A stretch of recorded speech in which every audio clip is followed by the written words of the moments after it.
Buenos días, alegría. Buenos días, señor Sol. Hola, hoy les voy a hablar sobre la diplomacia en la prevención de conflictos. Para empezar, les voy a dar una breve definición sobre dicho concepto. Según el Diccionario del Español Jurídico de la misma RAE, diplomacia es el conjunto de acciones mediante las que un Estado pone en práctica su política exterior. En esta concisa definición están presentes los elementos fundamentales de la noción técnica de la diplomacia, como es la materia esencialmente práctica, que se refleja en actuaciones de parte de los estados, que forma parte de la actividad propia, que tiene una connotación esencialmente internacional, ya que se refiere a la ejecución o puesta en práctica de la política exterior de cada estado, lo cual incluye sus relacionamientos de todo tipo con otros estados y sujetos de derecho internacional.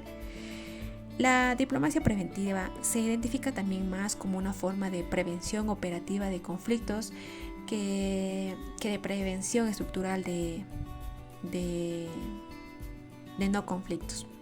Esto quiere decir que tiene un enfoque a corto plazo y normalmente este se suele utilizar en momentos de crisis aguda en los que el riesgo de violencia a gran escala es inminente y se centra más en la dinámica de la escalada que en las causas estructurales del conflicto.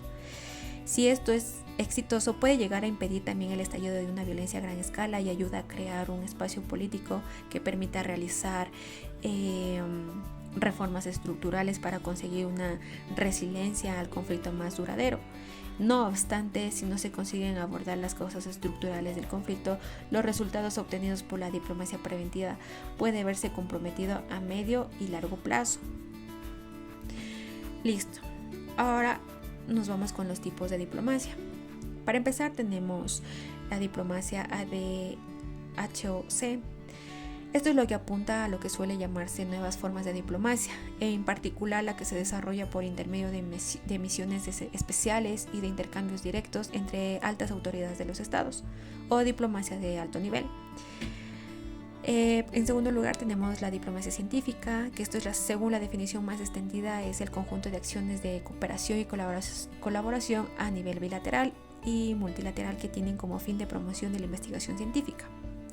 En tercer lugar tenemos la diplomacia clásica, que se refiere a la diplomacia bilateral entre estados y que se desarrolla por intermedio de misiones diplomáticas de carácter permanente. En cuarto lugar tenemos la diplomacia digital, que esto es lo que se ocupa de la interfaz entre la diplomacia y las tecnologías de la información y las comunicaciones. En quinto lugar tenemos la diplomacia multilateral o diplomacia parlamentaria, que esto es lo que se refiere a un desarrollo en el seno o bajo los auspicios de organizaciones internacionales y conferencias, ya sea por intermedio de misiones permanentes ante las organizaciones o delegaciones de los órganos o conferencias. En sexto lugar tenemos la diplomacia pública, que esto es lo que es lo que se refiere a las labores que realizan los gobiernos para generar información destinada a explicar sus políticas a ciudadanos de otras naciones. Y esto es lo que se distinguiría de la diplomacia tradicional, porque el destinatario de las acciones de un gobierno es la sociedad civil, entre otros estados y no de los estados mismos. Y por último tenemos la diplomacia preventiva. En las Naciones Unidas es un concepto muy utilizado que consiste en acciones y medidas dirigidas a evitar los conflictos antes de que estos surjan. Listo, ahora nos vamos con el concepto de la diplomacia preventiva. Como había explicado antes, según la definición otorgada por la Organización de las Naciones Unidas, se entiende por medidas diplomáticas adoptadas para evitar la escalada de las disputas hasta convertirse en conflictos. Pero esto llega a ser como una diferencia, o se puede diferenciar en los límites de su propagación, ya que esto se puede realizar de manera diferente y en distintos foros, tanto públicos como privados. Pero en su expresión es más común el trabajo de los enviados diplomáticos desplegados en las zonas de crisis, cuyo objetivo es fomentar el diálogo, la avenencia y la resolución pacífica de las tensiones. Esto también puede incluir los esfuerzos del Consejo de Seguridad, el Secretario General y otros agentes por disuadir el uso de la violencia en los momentos críticos. En sí, el término de diplomacia preventiva se utilizó por primera vez de manera oficial en un informe escrito por el ex secretario general Boutros Ghali, titulado como Una agenda para la paz, y esto fue publicado durante la sesión de la Asamblea General el 17 de julio de 1992. Esto se trataba de un documento que recogía el marco conceptual de la diplomacia preventiva y el mantenimiento de la paz. Es por eso que al momento de utilizar esta diplomacia preventiva, solucionaba todo conjunto de acciones mediante el Estado que ponía en práctica la política exterior e interior.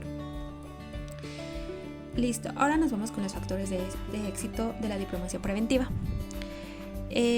Para empezar, esto se puede dar por exitoso cuando impulsa un cambio en la dinámica de un conflicto, de una volátil o una contención y una desescalada. Este cambio es el resultado de las decisiones y acciones de 3 categorías de actores, como es las partes del conflicto, los interventores de la diplomacia preventiva que se esfuerzan por influir y apoyar las decisiones de las partes del conflicto en una dirección no violenta, y los otros factores con influencia sobre la parte del conflicto. Esto es lo que depende de un gran número de elementos que pueden variar enormemente de conflicto a conflicto. Y es por eso que concretamente se han identificado 6 factores que fueron esenciales en todos los casos que se estudiaron, como es las partes del conflicto que aún no habían decidido recurrir a la violencia a gran escala, las partes que aceptaron la diplomacia preventiva de la ONU, que hubo un alto nivel de cooperación y unidad internacional y regional, que también existió la influencia internacional y se utilizó eficazmente. Se enviaron también hacia la ONU un conjunto de atributos y habilidades, que esto incluía un profundo conocimiento de cada una de las partes. Hubo una buena coordinación y cooperación interna de la ONU a través de los equipos y de las oficinas regionales, que son fundamentales en los esfuerzos de la diplomacia preventiva. Y por último, de acuerdo con el artículo 39 de la Carta de las Naciones Unidas, el Consejo de Seguridad de las Naciones tiene la capacidad de determinar cuando existe una amenaza a la paz, y esto fue recogido a partir del nombre de las medidas coercitivas. Listo, ahora nos vamos con la paz y amistad entre Etiopía y Eritrea.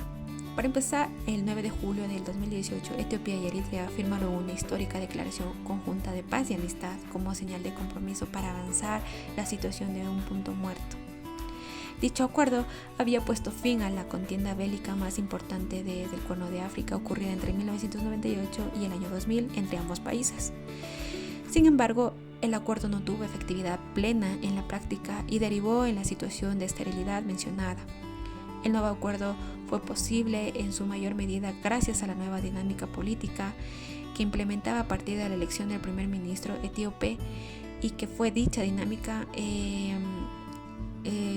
acompañada de reformas estructurales que se desarrollaron al interior de Etiopía, cuya piedra angular resultó ser el acercamiento con Eritrea, postergando por más de 2 décadas para trabajar un conjunto por la paz y el desarrollo y la cooperación en la región.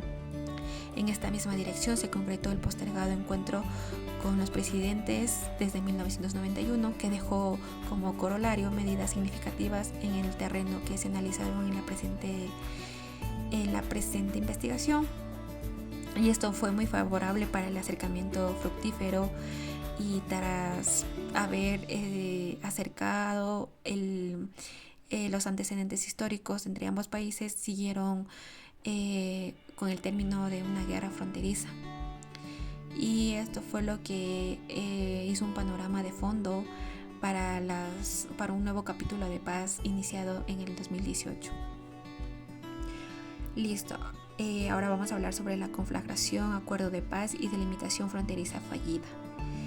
Una vez establecida la independencia y la soberanía de Eritrea, surgió el problema de la delimitación exacta de las fronteras del nuevo Estado. Estas interpretaciones de la frontera colonial fueron diversas, y los reclamos de soberanía fueron decantando en las primeras décadas posteriores al nacimiento de la federación. Como era de preverse, esto ocasionó los primeros enfrentamientos entre Etiopía y Eritrea. Las primeras tensiones fronterizas se registraron en julio de 1997 con una serie de invasiones de patrullas del ejército etíope en territorio eritreo. Unos meses después, ambos estados conformaron una comisión bilateral para delimitar las fronteras, pero la misma fracasó. En los días 6 y 7 de mayo de 1998, aún a lo largo de la frontera occidental, se produjeron nuevos enfrentamientos, como las fuerzas militares etíopes que dispararon contra algunos soldados eritreos y causaron varias muertes. Y el choque tuvo lugar luego de algunas operaciones de demarcación fronteriza emprendidas por la administración del Tigris, una frontera que según Eritrea se encontraba a unos 45-50 kilómetros en el interior del territorio eritreo. El 12 de mayo de 1998, Eritrea atacó sorpresivamente una insignificante ciudad sobre la línea frontera occidental llamada Batme. Esta acción implicó la movilización de brigadas de soldados regulares por parte de las Fuerzas Armadas eritreas y el uso de artillería pesada y la posterior ocupación sujeta a la administración etíope. La respuesta etíope fue inmediata a través de un ataque movilizado a su ejército y la guerra se extendió rápidamente en todos los frentes. En la zona occidental, en junio de 1998, llegaron a bombardear la capital eritrea de Asmara. Listo. Una vez explicado el conflicto, nos vamos con la liberalización y la apertura económica. Este proceso se encaminó a eliminar el centro del poder político y posteriormente el Comité Ejecutivo celebró una reunión de la que surgieron dos decisiones innovadoras. Primero, se anunció un plan para la liberalización radical de parte de la economía que había estado estrictamente bajo control estatal, con perspectivas a generar atracción de inversiones foráneas, y un ejemplo claro de esto es la desnacionalización, que tomaría lugar de manera parcial y gradual. Además, otras industrias y servicios, incluidos el ferrocarril, las plantas azucareras, los parques industriales y los hoteles, también se privatizarían parcial y totalmente de todo el poder económico. También incluido el ferrocarril y las empresas manufactureras y el transporte marítimo. También en el plano económico, los esfuerzos de privatización se implementaron para revitalizar la economía nacional, que actualmente experimenta una tasa de crecimiento más lenta y sufre un desempleo masivo persistente, particularmente entre los jóvenes, así como también una escasez de divisas y un alto nivel de deuda externa. Fueron los esfuerzos de una liberalización que especialmente fue muy ambicioso en el contexto etíope, en el que las empresas militares y de propiedad han dominado la economía nacional, caracterizada por la ideología del Estado de Desarrollo. Sin embargo, las medidas de privatización enfrentan serios desafíos también debido a que el sector bancario de Etiopía no está conectado internacionalmente y el país carece de un mercado de valores y de transparencia. Listo. Ahora vamos por último con los derechos humanos y libertades. El Consejo de Derechos Humanos de la Organización de las Naciones Unidas, a través de su informe de la Comisión de Investigación sobre los Derechos Humanos, en 2015 concluyó que el dicho gobierno cometió violaciones sistemáticas, generalizadas y flagrantes de los derechos humanos y que no se rindieron cuentas por dichas violaciones. Esto también subrayó que el goce de los derechos y las libertades se ven fuertemente limitados en un contexto general donde el Estado de Derecho es totalmente inexistente. La Comisión concluye asimismo que las violaciones perpetradas en el marco de las ejecuciones extrajudiciales, la tortura, incluida la tortura sexual, el servicio militar y el trabajo forzoso, constituyen crímenes de lesa humanidad. A partir de las prácticas desarrolladas durante la lucha por la liberación, el Frente Popular para la Democracia y la Justicia fue el partido único y gobernante de Eritrea que se aferró al poder, desmantelado gradualmente a las reformas orientadas que instauró la democracia y el Estado de Derecho en el país, impidiendo su aplicación. Con el establecimiento de sistemas de control y una represión brutal, el Frente Popular se socavó de las libertades públicas e instauró un gobierno basado en el miedo, en el que no se toleraba la oposición. Los límites entre las tres fuentes de la autoridad constitucional, al concentrar todo el poder en el Ejecutivo y en particular el presidente, fue expenso de los poderes legislativos y judicial y quedaron desdibujados, añadiendo que nunca se van a celebrar elecciones nacionales. Finalmente, esto resulta muy importante destacar, siendo nombrada miembro del grupo consultivo. Gracias.